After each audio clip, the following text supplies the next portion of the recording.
London, spring 1944. 2 million soldiers of the Allied nations wait on the eve of a great battle. Wait for the command of one man who is to make a crucial decision which will alter the course of world history. The man is General Dwight D. Eisenhower. The decision, D-Day.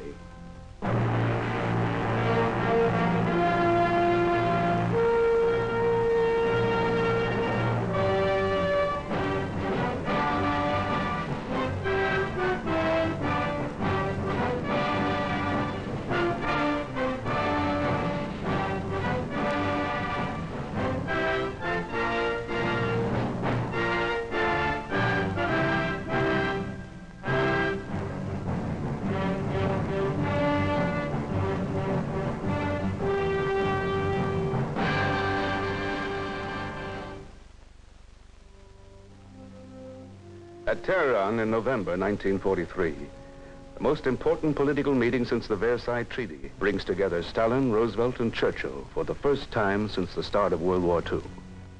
Their prime objective is to set a date for the invasion of Nazi-held Western Europe. There is, however, a clash of opinions on strategy. Stalin demands an invasion through France to relieve pressure on the Russian front. Churchill argues instead for strengthening and extending the present campaign in the Mediterranean. Roosevelt settles the debate by voting for the invasion through France. The first week of May 1944 is set as the target date. A week later in Tunis, North Africa, Roosevelt designates General Dwight Eisenhower Supreme Commander of the new Allied Expeditionary Force. Eisenhower's orders are simple and direct. You will enter the continent of Europe and undertake operations aimed at the heart of Germany and the destruction of her armed forces.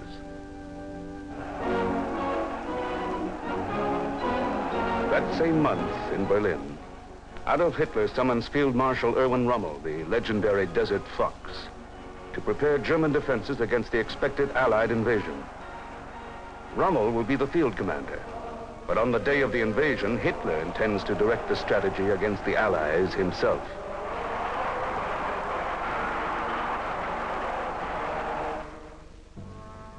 Rommel's first mission for Hitler is to inspect the Atlantic Wall, the highly publicized line of defense fortifications along the coast of Western Europe. He is appalled by what he sees. The defenses are shockingly inadequate and in many places non-existent. He calls the wall a gigantic fake, a paper hoop for the Allies to jump through. Rommel warns that if the Allies are not stopped at the water's edge during the first 24 hours of battle, the war will be lost. Rommel convinces Hitler the beaches will be the main line of resistance and that the Atlantic Wall must be reinforced in a furious race against time. The invasion might come at any point on the 3,000 miles of coastline from Norway to Spain. But Hitler knows that the most likely invasion points are in France. One in Normandy, close to Cherbourg and Le Havre, the other at Calais, only 20 miles from England.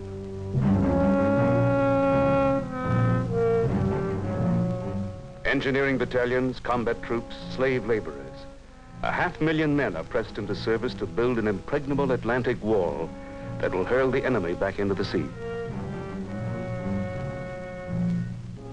All through the spring of 1944, at Supreme Headquarters in London, plans proceed for Operation Overlord, the secret code name for the invasion of France. Assisting Eisenhower are his 3 top invasion commanders.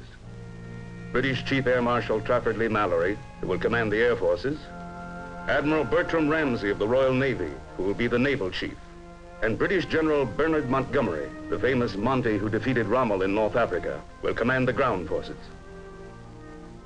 A new date is set. The invasion will take place in the first week of June.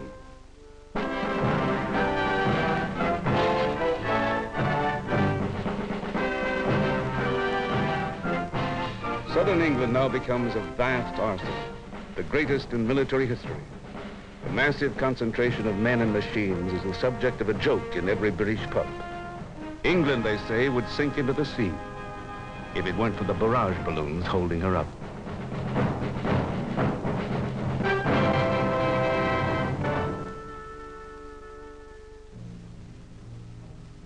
On April 30th, 1944, all of southern England is suddenly sealed off from the rest of the world. The war's most important secret, the time and place of D-Day, must be kept from the enemy. One place in England where security measures are intentionally relaxed is at General George Patton's headquarters, 20 miles across the Channel from Calais. Here at Dover, the flamboyant Patton commands a mythical army comprised of dummy tanks, dummy trucks, and even a mock invasion fleet. Patton, the general most feared by the Germans, stages noisy, highly conspicuous maneuvers in order to make the Germans believe that the invasion will come at Calais. Although Hitler's intuition tells him that the Allied attack may come in Normandy, 100 miles from England, the reports on Patton change his mind. The Allied deception has worked. He is now convinced that Calais, only 20 miles from England, is the invasion target. Hitler immediately orders panzer units and infantry divisions brought up to strengthen the Calais district. By June, there will be more than 150,000 men ready in Calais to repel the great Allied invasion. Rommel's first line of defense is 100,000 mines planted in the Channel, backed up by 4 million more buried along the beaches.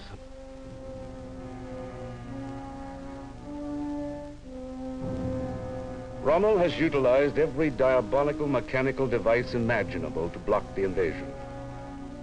And if the Allies get past the beaches, behind the guns and behind the obstacles are the battle-hardened soldiers and panzer units of the mighty German Wehrmacht, ready to drive them back into the sea. Fields are flooded beyond the beach to drown paratroopers in the event of airborne landings.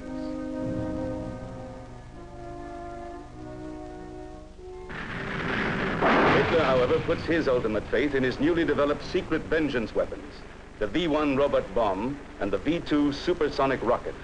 He hopes he can perfect and launch enough of these in time.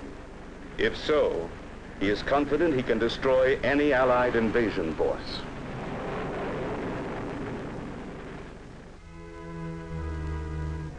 Early in May, Eisenhower and his commanders finalized the major invasion plans. Provided the weather is right, June 5th, 6th, or 7th will be D-Day.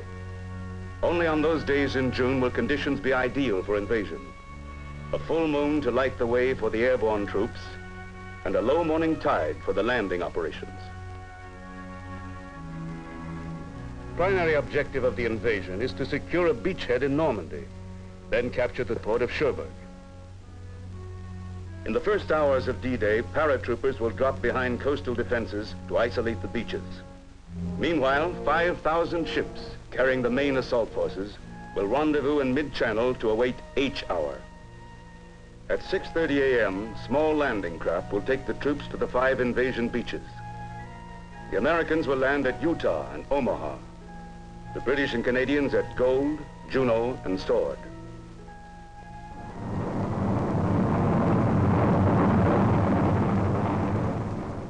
Phase 1 begins.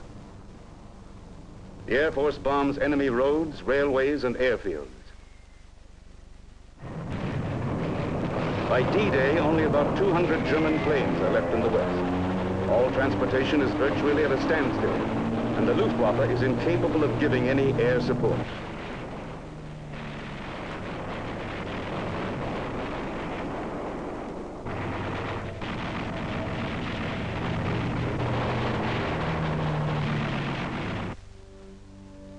It is June 3rd. Now the spring is coiled. The weather is good. The men are ready. D-Day will be June 5th. Eisenhower gives the command to go.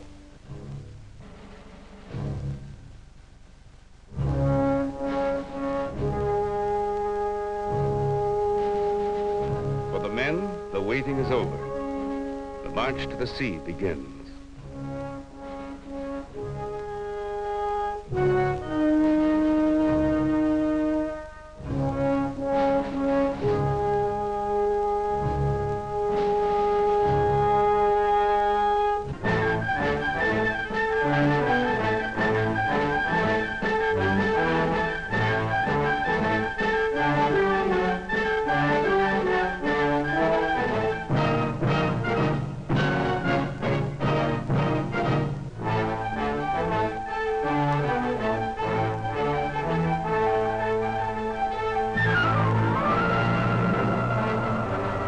Most ships are on their way to their rendezvous in the Channel when they're hit by unexpected storms.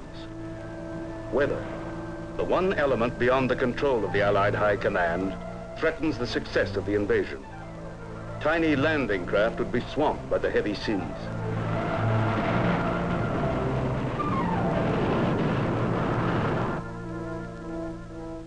Ike refuses to risk disaster and postpones D-Day for at least 24 hours. The advance convoys of the fleet, already en route to invasion, are ordered back.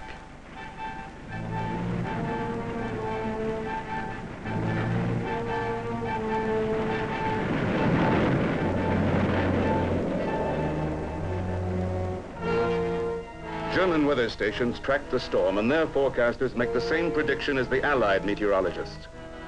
The worst storm in 20 years is approaching the English Channel, and the weather will continue bad for at least a week.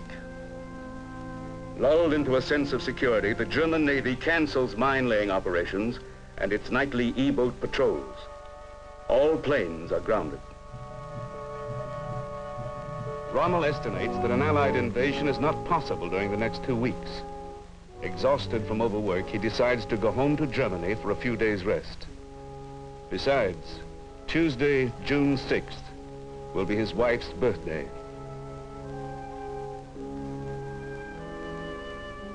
In England, at the embarkation ports, the Allied forces are confined to their ships. As the men wait, Eisenhower faces another tortured decision. If the bad weather continues, the invasion will have to be put off until June 19th, when the tides will be right again. And if he does postpone, how can he keep the invasion secrets locked up among 250,000 men? How will the long delay affect their morale?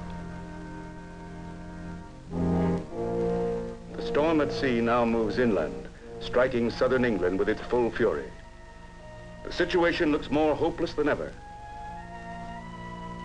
The Allied weather stations report from far out in the North Atlantic, from Greenland, from places where German meteorologists cannot get information.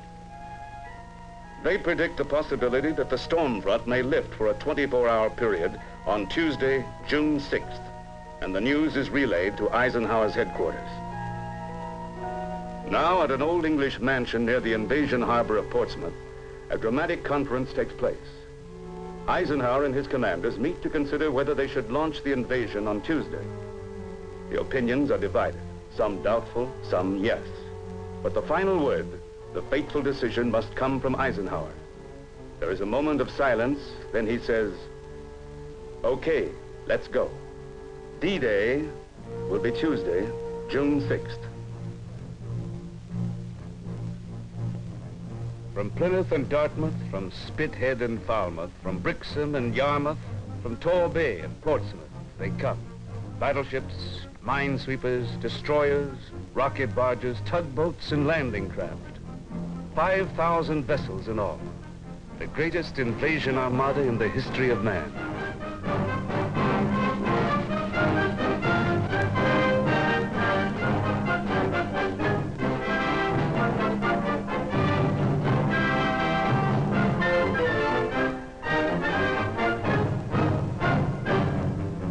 Meanwhile, at Hitler's luxurious mountain retreat at Berchtesgaden, the Führer enjoys a peaceful day with his mistress, Eva Braun. He will hold 2 military conferences with his staff and spend the late hours of the evening listening to Wagner.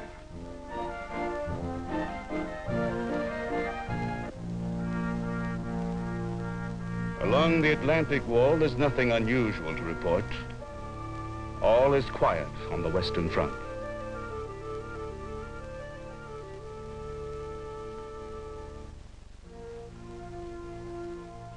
The airborne phase of Operation Overlord begins. From a dozen British airfields on the night of June 5th, 1,000 planes will take off for France before midnight. They will carry 18,000 paratroopers. 5 hours before the seaborne invasions, this advance army of paratroopers will drop behind the Atlantic wall to soften the enemy defenses and block off reinforcements.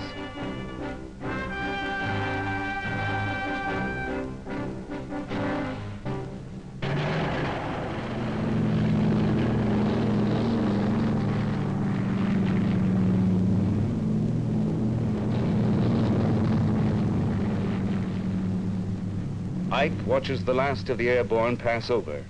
The long, weary months of planning and preparation are over. It is reported that there are tears in his eyes. It is now 12:01 a.m., June 6th, D-Day.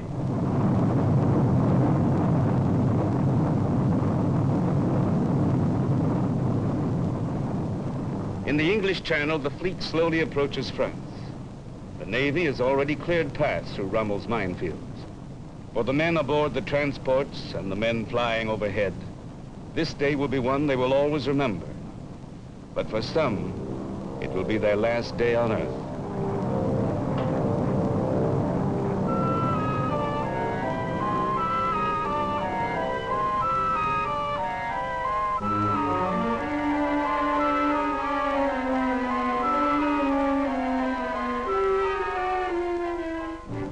The first invaders to touch French soil are the Pathfinders. Their mission is to light the drop zones for the airborne troops to follow. An hour later, the main force of the paratroopers arrives over France. The Germans sound the alarm.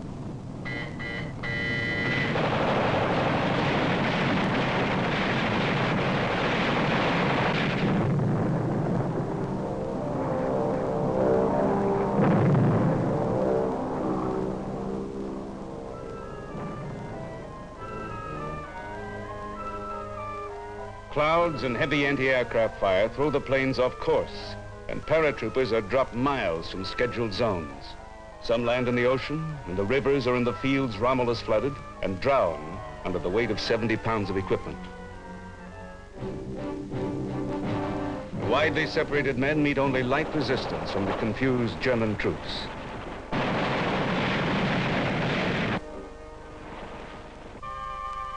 Everything is quiet on the beaches of Normandy. In spite of paratroop landings behind the beaches, German headquarters regard the action as merely diversionary.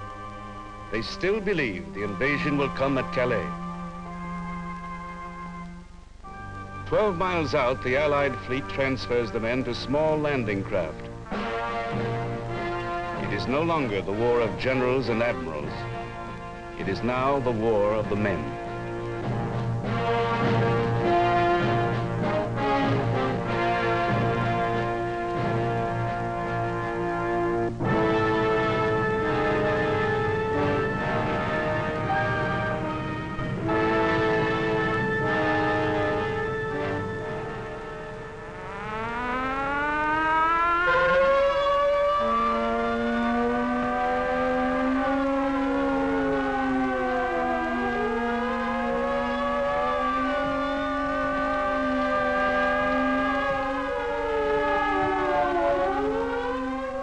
The beach commanders call for reinforcements.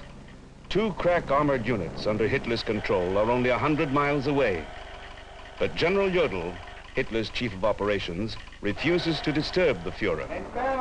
The tank divisions, he says, are being saved for the main landings at Calais. Meanwhile, he suggests they clean up the minor operation at Normandy with the forces at hand.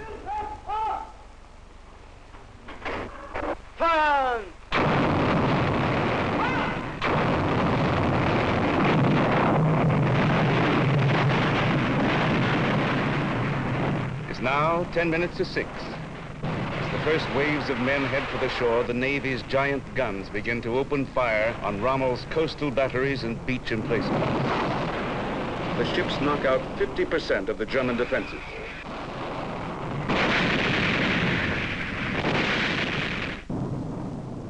At the same time, Air Force bombers sweep across the channel to aid the Navy in destroying the German beach fortifications. But the sky is overcast. In order to avoid the risk of hitting the approaching landing craft, the bombardiers are ordered to delay their releases for several seconds. Because of this, the bombs fall from 300 yards to 3 miles back from the coast.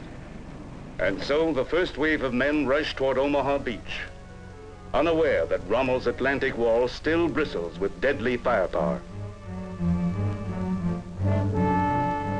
These veterans of other successful landings feel that luck is on their side. They believe the Air Force and the Navy have spread a carpet for them to walk in on. They'll be across this beach and on their way inland by lunch.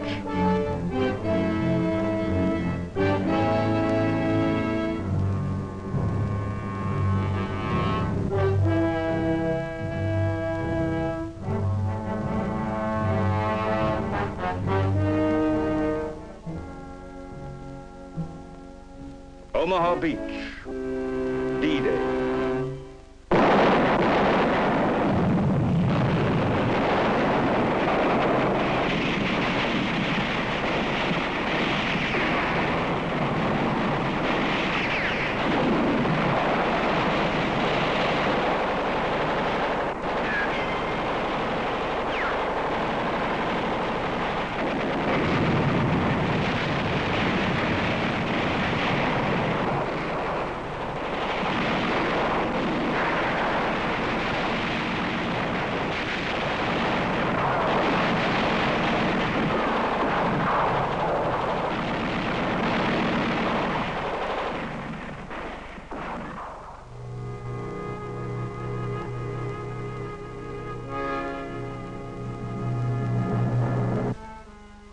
Omaha Beach is a disaster. In the confused nightmare of sudden death, the few survivors are pinned up against the cliffs by a shower of enemy crossfire. Bewildered by landings on the wrong beaches and shocked by the suffering and death around them, the men on bloody Omaha desperately begin to regroup. Frantic calls for fire support are sent to destroyers lying offshore.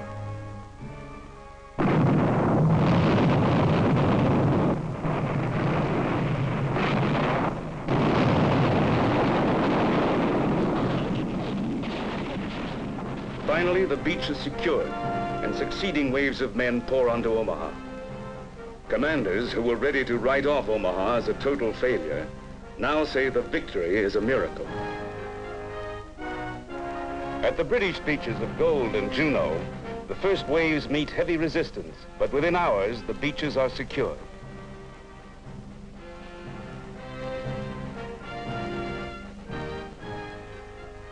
At Utah Beach, at Sword Beach, the Allies break through light opposition, and by noon, the entire invasion force is moving forward, inland. They advance to link up with the airborne forces still fighting in the interior.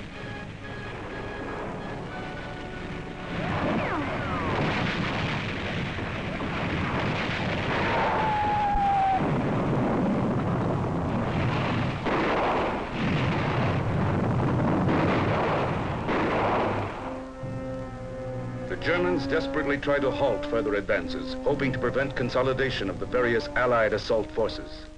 For the Germans, the battle is not yet lost. The German General Staff now recognizes the extreme danger of the situation. The two crack panzer divisions assigned to Calais by Hitler must be rushed to Normandy immediately. A desperate call is put into the Führer. Although far removed from the battle, Hitler will not allow his generals to dictate strategy to him. He orders his aides to inform Rundstedt that the situation at Normandy does not require the transfer of the two panzer divisions. He is saving them, along with his entire 15th Army, for Calais, where he feels the real invasion is sure to come.